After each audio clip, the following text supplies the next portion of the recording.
We are confronted primarily with a moral issue. It is as old as the Scriptures and is as clear as the American Constitution. The heart of the question is whether all Americans are to be afforded equal rights and equal opportunities, whether we are going to treat our fellow Americans as we want to be treated. If an American, because his skin is dark, cannot eat lunch in a restaurant open to the public, if he cannot send his children to the best public school available, if he cannot vote for the public officials who represent him, if, in short, he cannot enjoy the full and free life which all of us want, then who among us would be content to have the color of his skin changed and stand in his place? Why are you crying? You know why you crying. Why you crying? Because what? They made me sad. It made you sad? What made you sad? The kid. Because they what? The kid. The kid? Yes. What did she say to you? Tell me what she said to you.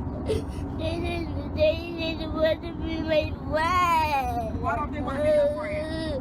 Because they don't like black people. Who among us would then be content with the counsels of patience and delay? 100 years of delay have passed since President Lincoln freed the slaves, yet their heirs, their grandsons, are not fully free.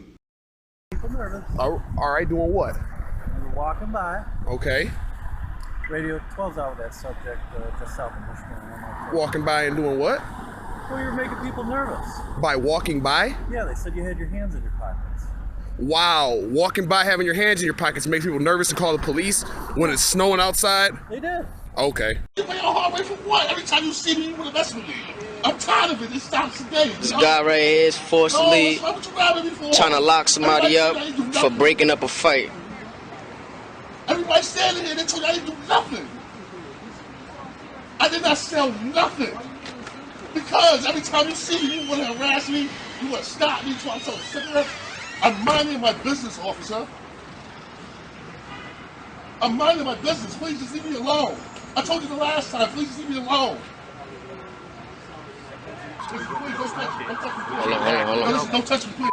Do not touch me.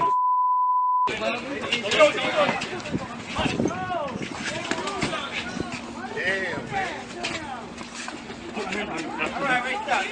Stop. Give your hands, buddy. Put your hand behind your back. I can't breathe. I can't breathe. I can't breathe. I can't breathe. I can't breathe. I can't breathe.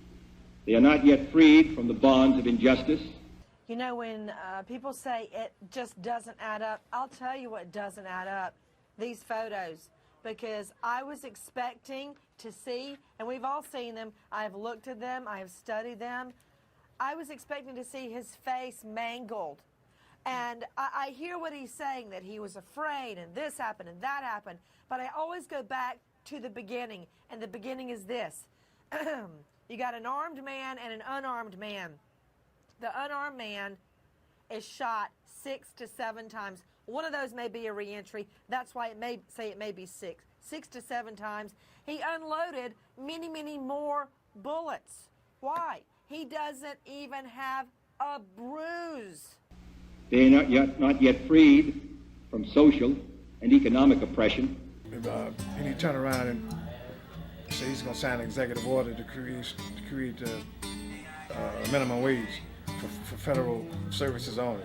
But what about the rest of us who don't have jobs at all? He hasn't addressed that issue. How is he going to create jobs for us? How can they create jobs for us if they don't bring us into the market?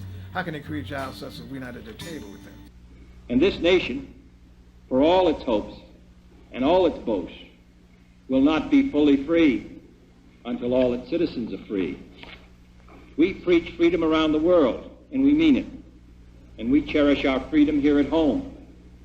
But are we to say to the world, and much more importantly, to each other, that this is a land of the free, except for the Negroes?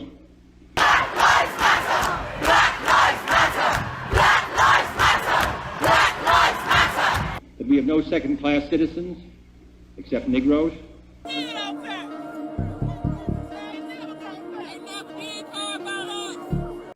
That we have no class or caste system, no ghettos, no master race, except with respect to Negroes.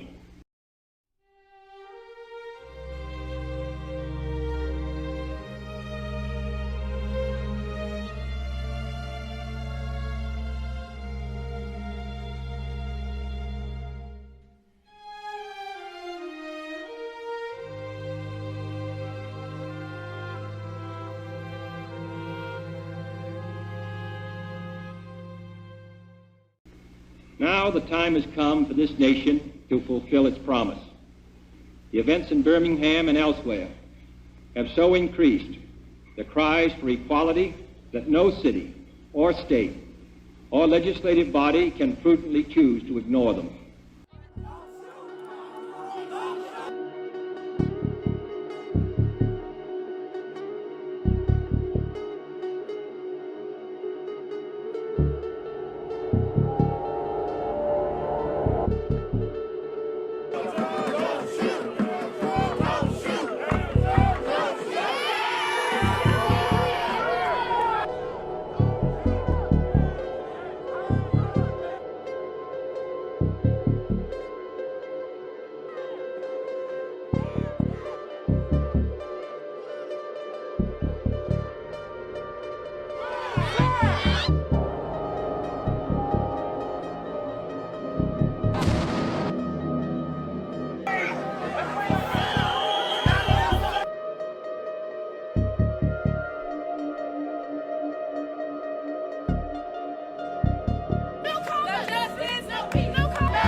The fires of frustration and discord are burning in every city, north and south, where legal remedies are not at hand.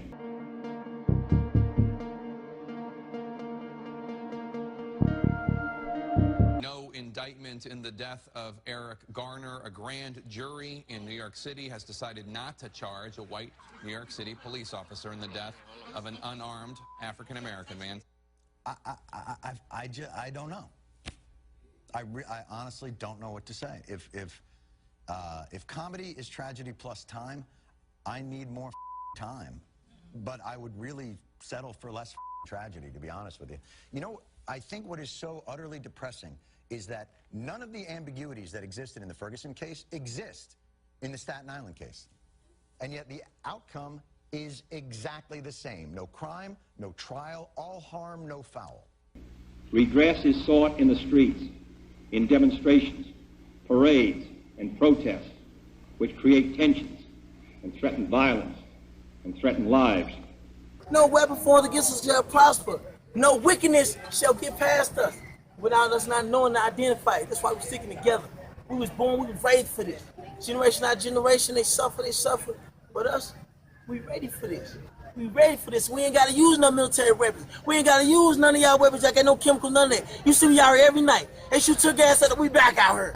You shoot these weapons, we back out here. Come on now, we not playing. We face, therefore, a moral crisis as a country and a people. It cannot be met by repressive police action. They put their hands in the air, they face the police, and they shout in unison, "Hands up, don't shoot." Some accentuate this by even dropping to their knees while shouting. And this is how the police have been responding, like soldiers in a war zone. This is a town of 21,000, and we're seeing local police decked out in full battle gear, pointing multiple automatic weapons at unarmed protesters who already have their hands up. And they're riding in with MRAPs. These are fully armored, mine-resistant vehicles with gunner hatches and glass capable of withstanding .50 caliber ammunition. If you're okay with this, if this seems proportionate or normal to you, then we can assume that you're comfortable living under a police state. It cannot be left to increase demonstrations in the streets. It cannot be quieted by token moves or talk. It is a time to act in the Congress, in your state and local legislative body, and above all, in all of our daily lives. It is not enough to pin the blame on others, to say this is a problem of one section of the country or another, or deplore the facts that we face. A great change is at hand, and our task, our obligation, is to make that revolution, that change, peaceful and constructive for all. Those who do nothing are inviting shame as well as violence. Those who act boldly are recognizing right as well as reality.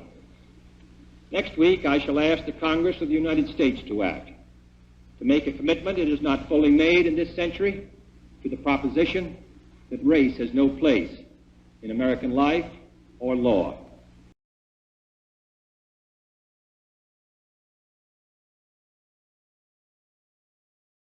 I was born in Mississippi, in the United States, and I am the product of my heredity and education and the society in which I was raised.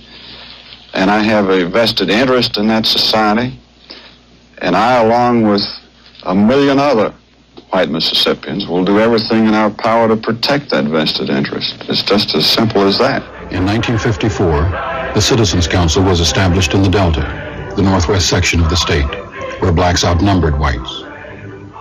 The council's purpose, to preserve white political power by opposing integration. Council chapters soon spread across the state. Bankers, politicians, and owners of businesses joined the Citizens Councils throughout the South. They punished people who supported integration or black voting rights by foreclosing mortgages, firing workers, or refusing loans to farmers. And they used their influence to push through laws that would ensure continued white domination. It's primarily a struggle for power. And I think we would be stupid indeed if we failed to see where the consequences of a supine surrender on our part would lead.